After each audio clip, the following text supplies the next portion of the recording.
any 13-year-old boy can see more hyper-attractive, super-stimulus women in one day than the most successful man who ever lived 100 years ago would have ever seen in his whole life. Pornography is something that I hear quite a lot from typically young males, but sometimes young females, or even older females, who say that they can see themselves trying to resist the desire to go look at it. And it almost doesn't feel like a desire anymore. They're doing it, they know they shouldn't be doing it, and they can't help themselves. When I hear from these people, it's so clear that they're asking, is it the prevalence of pornography out there, or is it something really broken in them?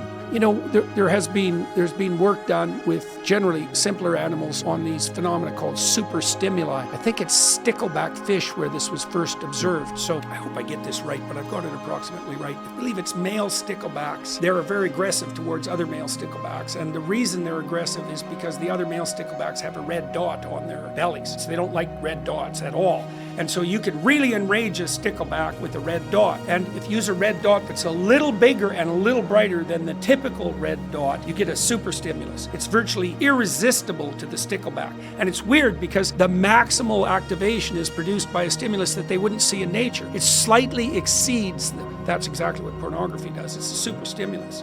Right, and it's not surprising that young males in particular are susceptible to that because male sexuality in human beings is very visually oriented, and a lot of our brain is visual, way more than virtually every other animal, certainly every other primate and every other mammal. And so we have a situation where any 13-year-old boy can see more hyper-attractive, super-stimulus women in one day than the most successful man who ever lived 100 years ago would have ever seen in his whole life.